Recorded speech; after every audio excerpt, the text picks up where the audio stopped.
পাহাড়ের রাস্তাঘাট তো আপনাদের সব সময় দেখাই, কিন্তু আপনাদের অনেকেরই একটু অভিমান রয়েছে রাস্তাঘাটের পাশাপাশি এখানকার পপুলার টুরিস্ট ডেস্টিনেশনসগুলোও যদি আরও একটু সময় নিয়ে দেখাতেন তাহলে আমরা আরও একটু উপভোগ করতে পারতাম।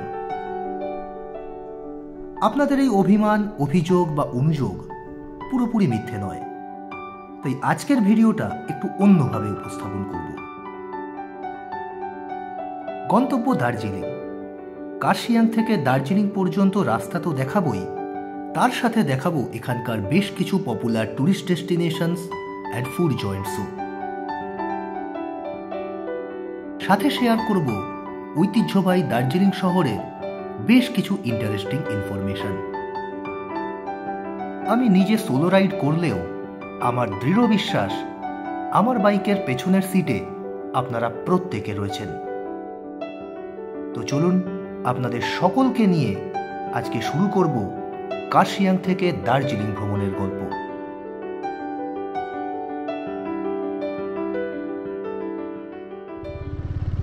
কার্শিয়াং থেকেই আমি একদম NH55 ধরে নিয়েছি, আর এটাকেই আপনারা হিল কার্ট রোডও বলতে পারেন।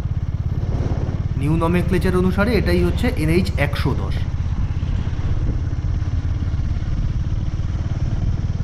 আজকে একদম সকাল সকালই বেরিয়ে পড়েছি কার্শিয়াং থেকে। একদম সেন্ট মেরিজ, হুইসেল খোলা, তারপর বোথেল মেমোরিয়াল ক্রস করে এখন আমি এগোচ্ছি হচ্ছে সেপয়ধুরার দিকে, আর তারপরেই একদম টুং, দিলারাম, সোনাদা, ঘুম হয়ে আমি ঢুকবো হচ্ছে দার্জিলিং।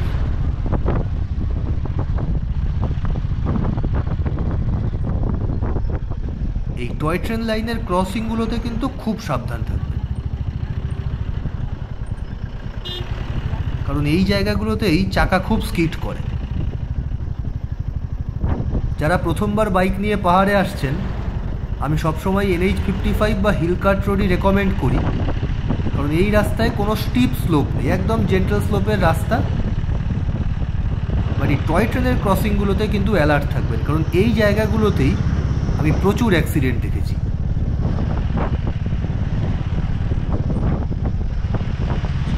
এখানে আমি সেপয়ধুরা ঢুকছি, এই সামনেই আসবে হচ্ছে সেপয়ধুরা বাস স্টপ। কার্শিয়াং থেকে মোটামুটি 3-3.5 কিলোমিটার রেডিয়াসে এই সেপয়ধুরা কিন্তু দারুণ একটা অফবিট ভিলেজ। এই যে দেখুন লরিটা এখানে দাঁড়িয়ে রয়েছে, ওখান থেকেই নিচে নেমে গেল হচ্ছে সেপয়ধুরা টি এস্টেট যাওয়ার রাস্তা। এই সেপয়ধুরাতে ট্যুরিজম এখনও সেভাবে ডেভেলপ করেনি, বাট দু একটা হোমস্টে ওখানেও তৈরি হচ্ছে, একদিন ওখানেও আপনাদেরকে নিয়ে যাব। সো আশা করা যায় আগামী দিনে এই সেপয়ধুরা কিন্তু দারুণ একটা অফবিট অ্যাট্রাকশন হতে চলেছে।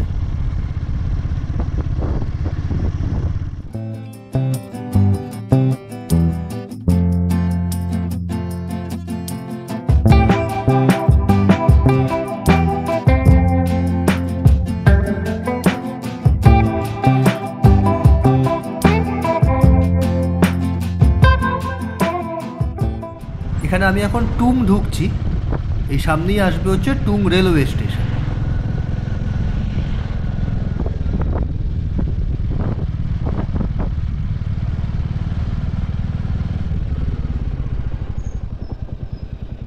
টুং রেল স্টেশন থেকে গুনে গুনে ঠিক 20 পা পেছনের দিকে আসলেই আপনি পাবেন এই মহারানী ভিউ পয়েন্ট।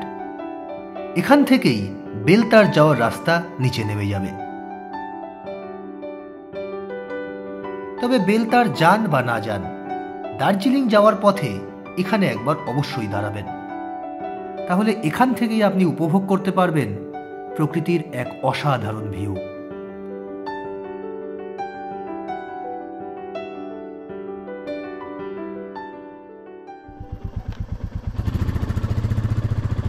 মহারানী ভিউ পয়েন্ট থেকে আবার স্টার্ট করে দিলাম। এই সামনেই হচ্ছে টুং রেল স্টেশন।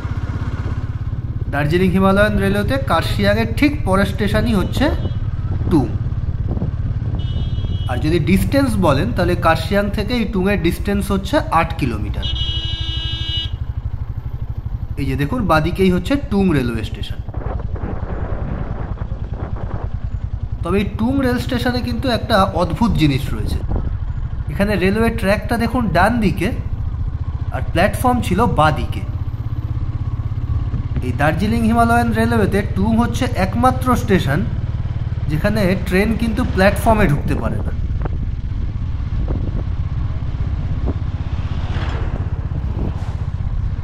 এই টুংও সেপয়ধুরার মতো দারুণ একটা অফবিট ডেস্টিনেশন। এখানেও ট্যুরিজম এখনও সেভাবে ডেভেলপ করেনি, বাট আগামী দিনে এই জায়গাটারও কিন্তু একটা হিউজ প্রসপেক্ট রয়েছে। এই টুং ক্রস করেই আপনি পাবেন হচ্ছে গৌরীগাঁও ভিলেজ। এই যে দেখুন এখানে বোর্ডও দেওয়া রয়েছে। এই গৌরীগাঁও ভিলেজেই রয়েছে হচ্ছে দি মার্গারেটস ডেক হ্যাঙ্গিং টি লজ। চলুন সামনে গিয়ে আপনাদের সেটা দেখাবো।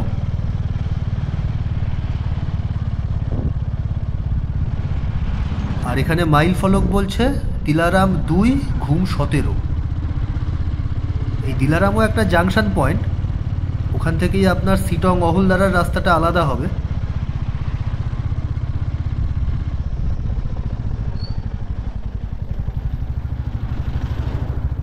আর এই দিলারামের কিন্তু আরও একটা সিগনিফিকেন্স রয়েছে। দার্জিলিং যাওয়ার পথে এই দিলারাম ক্রস করার পরেই ফোল্ড মাউন্টেন আর সিনক্লিনার ভ্যালির দারুণ একটা কম্বিনেশন আপনি দেখতে পাবেন। চলুন সামনে গিয়ে সেগুলো আপনাদেরকে দেখাবো। আজকে মার্গারেটস ডেকে আমি আর ঢুকবো না, যেতে যেতেই আপনাদেরকে দেখিয়ে দেবো। বাট আপনারা এখানে আসলে এই মার্গারেটস ডেকে একটা টি ব্রেক নিতেই পারেন।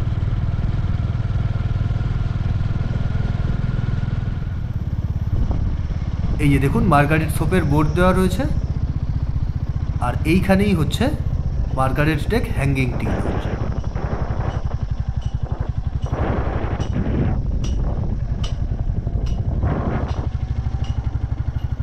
আর এখানেই হচ্ছে এদের পার্কিং এরিয়া।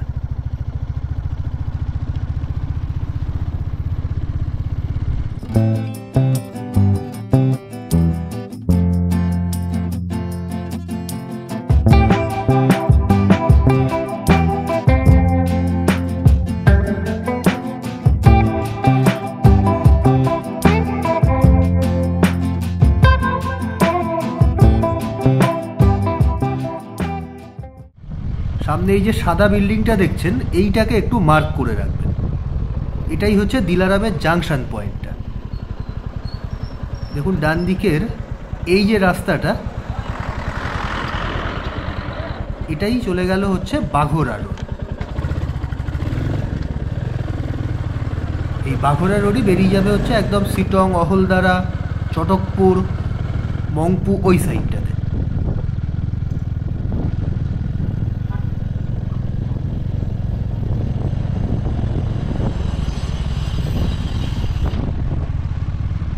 সামনেই দেখুন দিলারাম পুলিশ আউটপোস্ট। অর্থাৎ আপনি যখন কার্শিয়াংয়ের দিক থেকে আসছেন তখন ওই সাদা বিল্ডিংটাকে একটু মার্ক করে রাখবেন, আর যখন দার্জিলিংয়ের দিক থেকে আসছেন তখন ওই দিলারাম পুলিশ আউটপোস্টটাকে মার্ক করে রাখবেন। তাহলেই বাগোরা রোডকে আইডেন্টিফাই করতে আপনার কোনো অসুবিধা হবে না।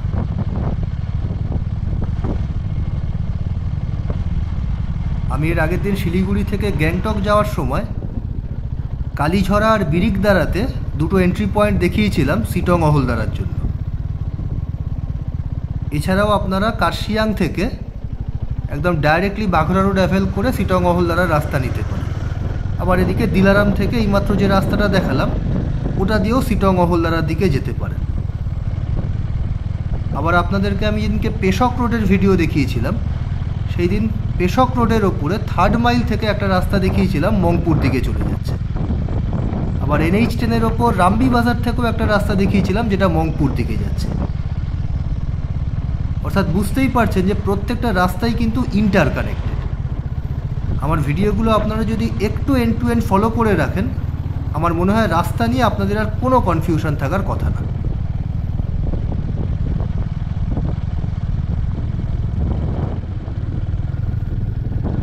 দিলারাম আর 8 মাইল ক্রস করে এখন আমি এগোচ্ছি হচ্ছে সোনাদার দিকে। আর কার্শিয়াং থেকে সোনাদার ডিস্টেন্স হচ্ছে ওই 16 কিলোমিটার মতো।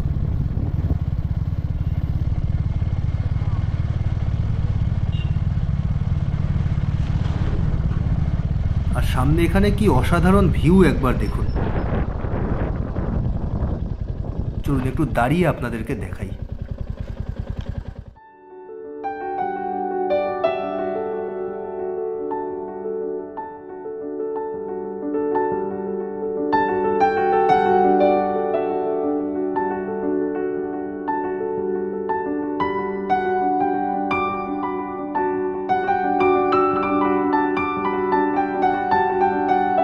দিলারামের ভিউ পয়েন্ট দেখে আবার এগোতে শুরু করলাম আমার গন্তব্যের দিকে।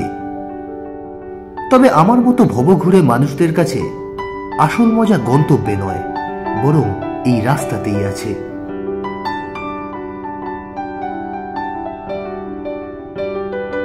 পাহাড়ি রাস্তার বাঁক, চড়াই উতরাই আর টয় ট্রেনের লাইনকে সঙ্গী করেই এসে পৌঁছলাম সোনাদা।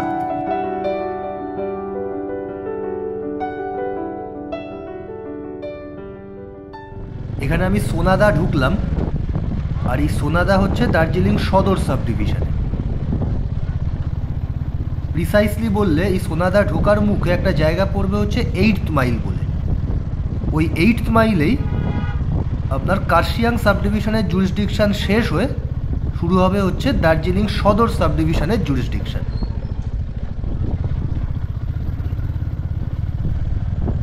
আর সামনে এইটাই হচ্ছে সোনাদা রেলওয়ে স্টেশন।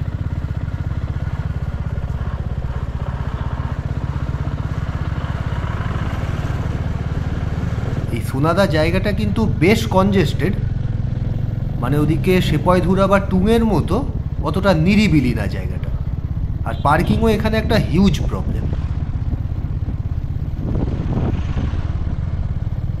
বাট এই সোনাদাতে কিন্তু প্রচুর ছোট ছোট খাবারের দোকান রয়েছে। আমি এখানে একবার চিকেন সাফালে ট্রাই করেছিলাম, দারুণ লেগেছিল। এখন সকালবেলা সবই বন্ধ রয়েছে। জেনারেলি কী হয়, পাহাড়ে আসলে আমরা ওই মোমো, ম্যাগি বা থুকপাই বেশি খাই। বাট চিকেন সাফালে একবার ট্রাই করে দেখতে পারেন। এই চিকেন সাফালে হচ্ছে বেসিক্যালি এক ধরনের ফ্রাইড ব্রেড বলতে পারেন, যার মধ্যে চিকেন অ্যান্ড ভেরিয়াস ভেজিটেবলসের একটা স্টাফিং থাকে। দারুণ খেতে হয়।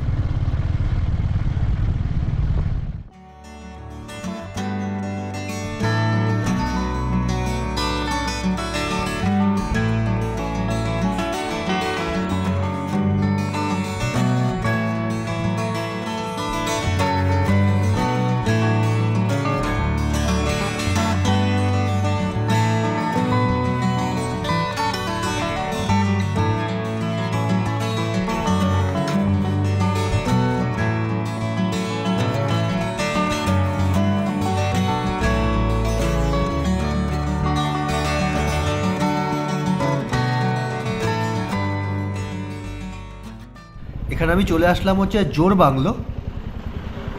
এই জোর বাংলো থেকেই আপনার ডান দিকে বেরিয়ে যাবে হচ্ছে পেশক রোড। আর এইখানে একটু লক্ষ্য করুন, দেখুন উপরে একটা রাস্তা যাচ্ছে।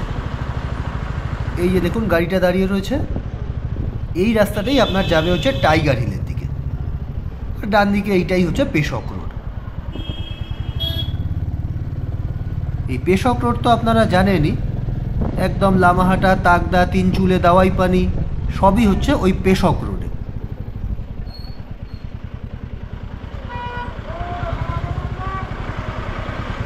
আর তারপরে একদম ওই তিস্তা বাজারে গিয়ে পেশক রোড কানেক্ট করবে হচ্ছে NH10 সাথে।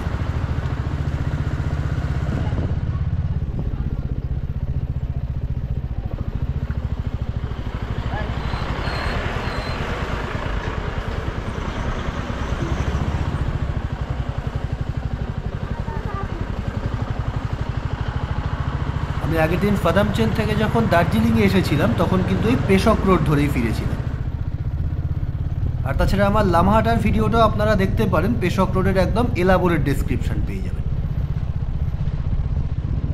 জোরবাংলো ক্রস করে এবারে আমি এসে পৌঁছলাম ঘুম রেল স্টেশনে।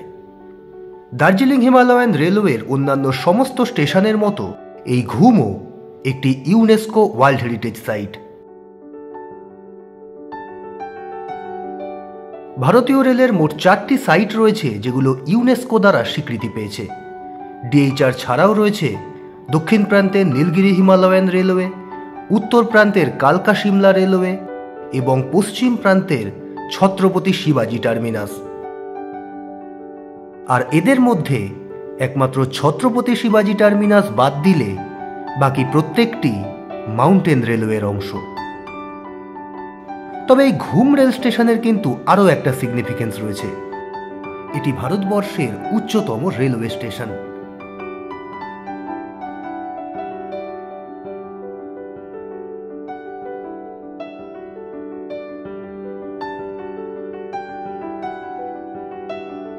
এই ঘুম স্টেশন থেকে আপনারা টয় ট্রেনে জয় রাইডের মজাও উপভোগ করতে পারেন। রয়েছে স্টিম জয় রাইড এবং ডিজেল জয় রাইড।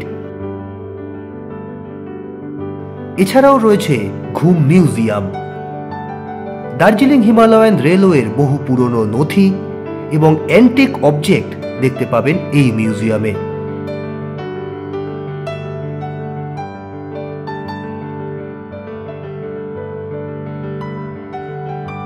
এবার চলুন আপনাদের নিয়ে যাব দার্জিলিং এর ওল্ডেস্ট মনাস্ট্রি ঘুম মনাস্ট্রিতে।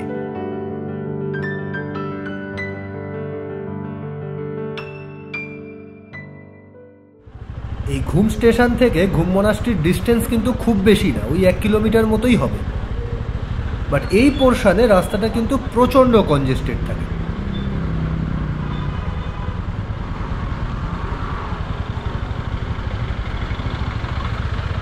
আর কার্শিয়াং থেকে ঘুম পর্যন্ত আমি পুরোটাই আপহিল এসেছিলাম, বাট এখন কিন্তু নিচের দিকে নামবো।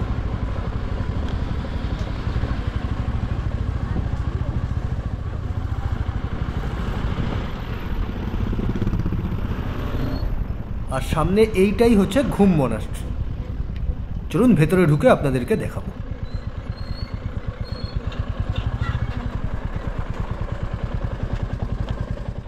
ঘুম স্টেশন থেকে দার্জিলিংয়ের দিকে কিছুটা এগোলেই আপনি পাবেন এই ঘুম মনাস্ট্রি। আর সেখানে পৌঁছেই দেখা হয়ে গেল দার্জিলিংয়ের ঐতিহ্য টয় ট্রেনের সঙ্গে।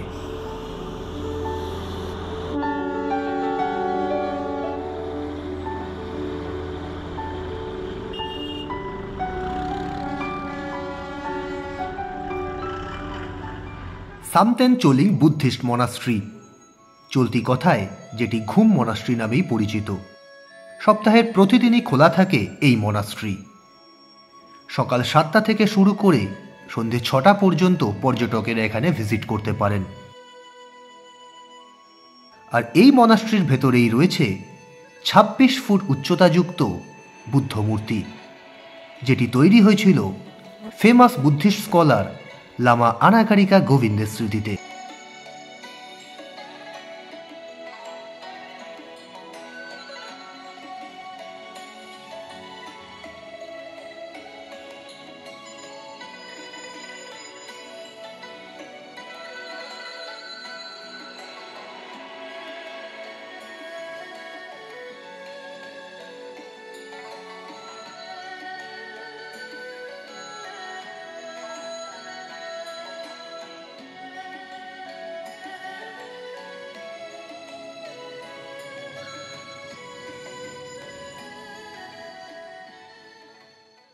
মনাস্ট্রির বাইরেই রয়েছে শীতবস্ত্রের বিপুল সম্ভার। এখান থেকে আপনারা সংগ্রহ করতে পারেন।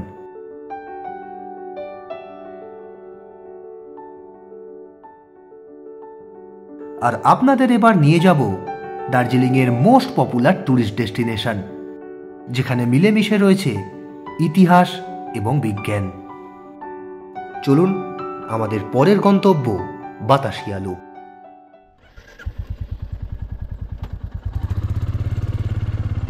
ঘুম মনাস্ট্রি থেকে আবার স্টার্ট করে দিলাম। এবার যাব হচ্ছে বাতাসিয়া লুপে।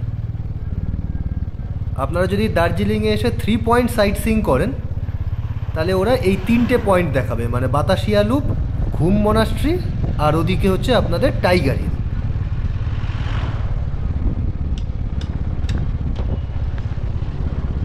আর সামনে এখানে দেখুন পেট্রোল পাম্পও রয়েছে। এই রুটে আপনি মোটামুটি ফ্রিকুয়েন্ট ইন্টারভালেই পেট্রোল পাম্প পাবেন। আমার আজকের রুটে আমি কার্শিয়াংয়ে পেট্রোল পাম্প পেয়েছি, দেন টুংয়ে পেয়েছি, সোনাদায় পেয়েছি, এখন ঘুমেও পেলাম। অর্থাৎ মোটামুটি ধরে নিতে পারেন ওই 7-8 কিলোমিটার ইন্টারভালে আপনি পেট্রোল পাম্প পাচ্ছেন।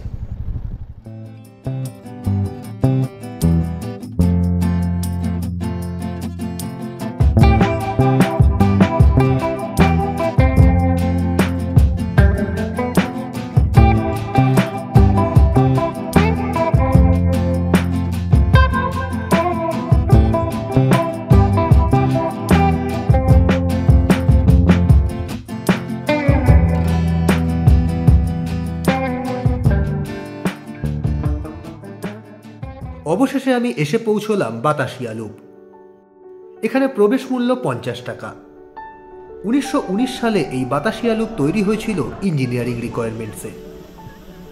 ঘুম স্টেশন পার হওয়ার পর দার্জিলিংয়ের দিকে অল্টিটিউড ডিক্রিজ করে প্রায় 140 ফুট।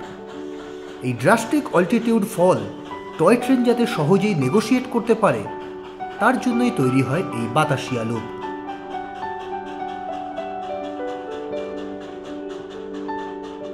এটি এমন এক ইঞ্জিনিয়ারিং মাস্টারপিস যা দেখার জন্য আজও দেশ বিদেশ থেকে প্রচুর পর্যটক দার্জিলিংয়ে আসেন।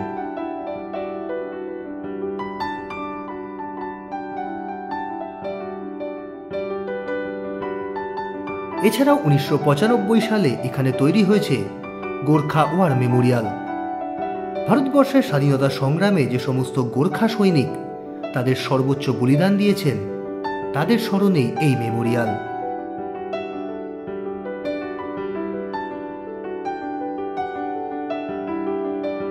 আজও ভারতবর্ষের সমস্ত ডিফেন্স পার্সোনেল এবং এক্স সার্ভিসম্যানদের এখানে প্রবেশের জন্য কোনো প্রবেশ মূল্য লাগে না।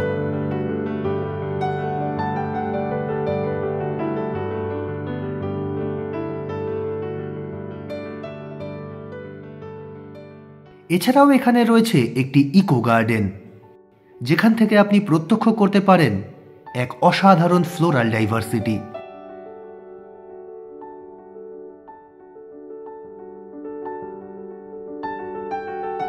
দার্জিলিং শহরের প্যানোরামিক ভিউ উপভোগ করার জন্যেও এই বাতাসিয়া লুপের জুড়ি মেলা ভার।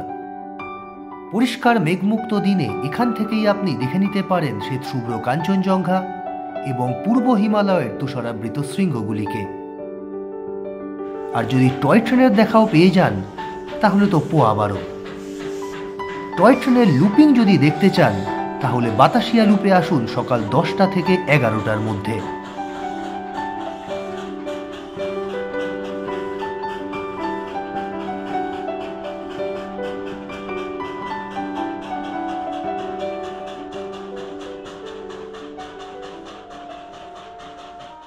বাতাসিয়া লুপ ঘোরা তো হলো, কিন্তু পেট এবার জানান দিচ্ছে রিচার্জ দরকার, অর্থাৎ কিছু খেতে হবে।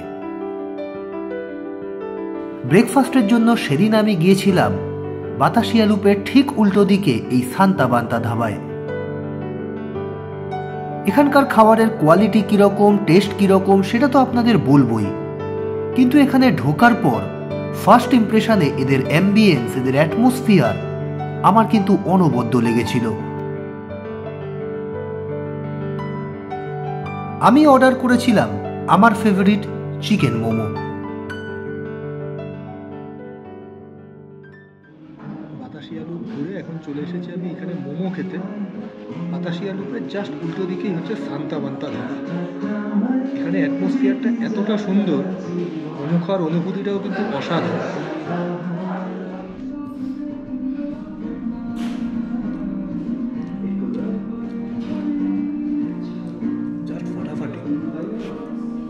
চাটনিটাও কিন্তু অসাধারণ। এখানকার ওই যে ডালনে খারসানিগুলো পাওয়া যায় সেইটা দিয়ে এই চাটনিগুলো তৈরি, হেভি খেতে হয়।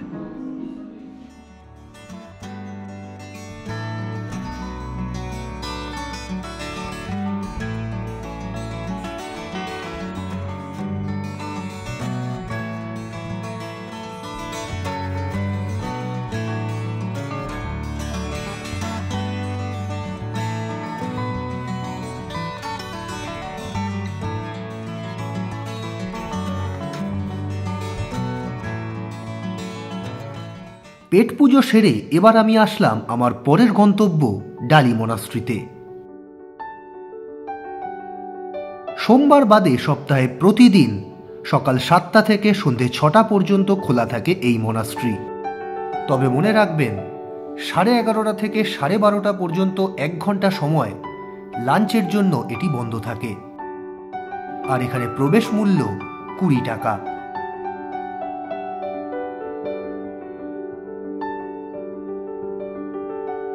ডালি গুম্ফা তৈরি হয়েছিল 1971 সালে, আর বর্তমানে এখানে রেসিডেন্ট মঙ্কের সংখ্যা প্রায় 200-র কাছাকাছি।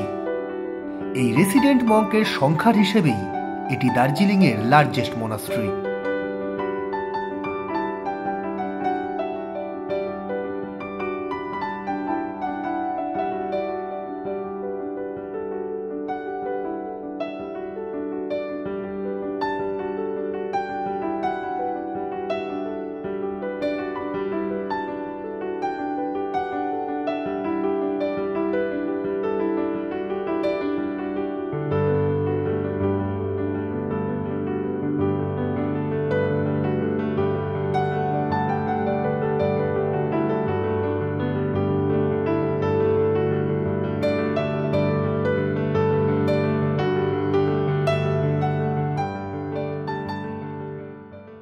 এবার আপনাদের এমন একটা জায়গায় নিয়ে যাব যেটা শুধু দার্জিলিংয়ে নয়, রয়েছে সারা পৃথিবীর বিভিন্ন স্থানে।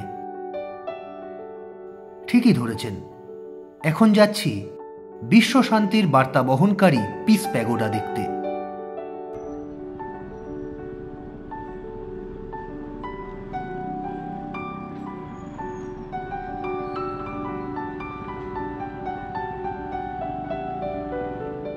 দার্জিলিংয়ের এই পিস প্যাগোডা তো আপনাদেরকে দেখাবো, তবে তার আগে বলি এই পিস প্যাগোডার সংক্ষিপ্ত ইতিহাস। 1954 সালে পিস প্যাগোডা প্রথম তৈরি হয়েছিল জাপানের কুমামোটো শহরে।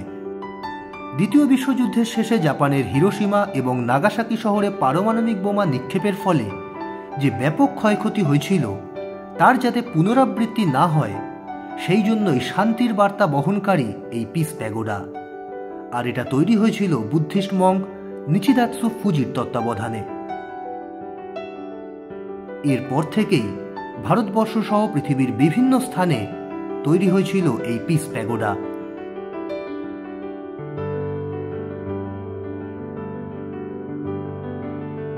এখানে আসলে আপনি দেখতে পারবেন ভগবান বুদ্ধদেবের 4টে ডিফারেন্ট ফর্মের স্ট্যাচু: বার্থ, মেডিটেশন, সারমান এবং নির্বাণা।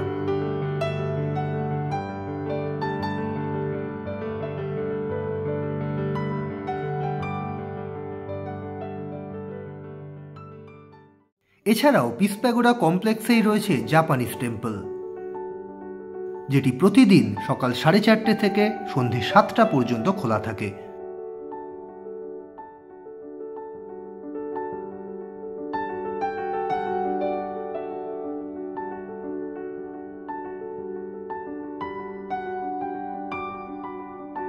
অবশেষে আমি এসে পৌঁছলাম দার্জিলিংয়ের মোস্ট পপুলার অ্যান্ড মোস্ট জমজমাট প্লেস মেলে।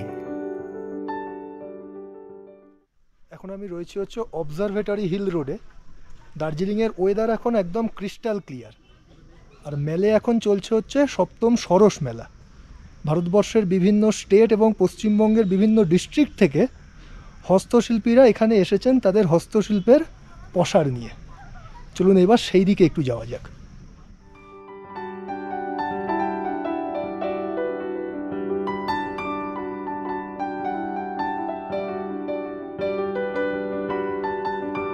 দার্জিলিং জেলায় সরস মেলা আগেও হয়েছে, তবে দার্জিলিং শহরে এই প্রথমবার। এই মেলার দৌলতেই দেশের বিভিন্ন প্রান্ত থেকে আগত হস্তশিল্পীদের হস্তশিল্পের সাথে পরিচিত হওয়ার সুযোগ ঘটল দার্জিলিংবাসী তথা এখানকার সমস্ত পর্যটকদের।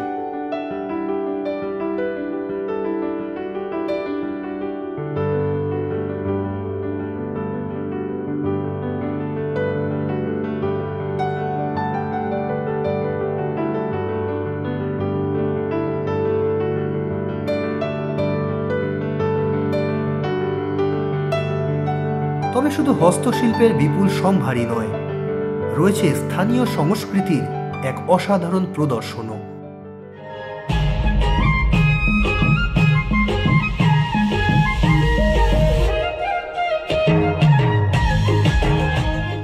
মেলে অনেকটা সময় কাটিয়ে এবার আমার ঘরে ফিরে যাওয়ার পালা, অর্থাৎ কার্শিয়াংয়ে ফিরে যাওয়ার পালা। তবে যাওয়ার আগে একবার ঘুরে নিয়েছিলাম মহাকাল মন্দির।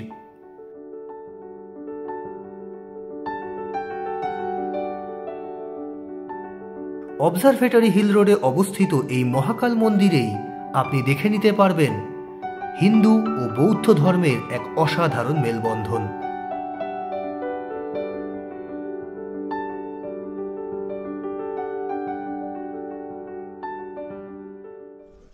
তো চলুন আজকের ভিডিওটা তাহলে এখানেই শেষ করছি। কার্শিয়াং থেকে এই দার্জিলিং পর্যন্ত পুরো রাস্তা, দার্জিলিংয়ের popular tourist places, food Joints সবই আপনাদেরকে দেখানোর চেষ্টা করলাম। ভিডিওটা কেমন লাগলো কমেন্টে জানাবেন। যদি ভালো লাগে তাহলে লাইক করে চ্যানেলটাকে সাবস্ক্রাইবও করে দিতে পারেন। চলুন আজকে তাহলে এখানেই শেষ করছি। দেখা হচ্ছে পরের ভিডিওতে। ততক্ষণ স্টে টিউনড। টাটা।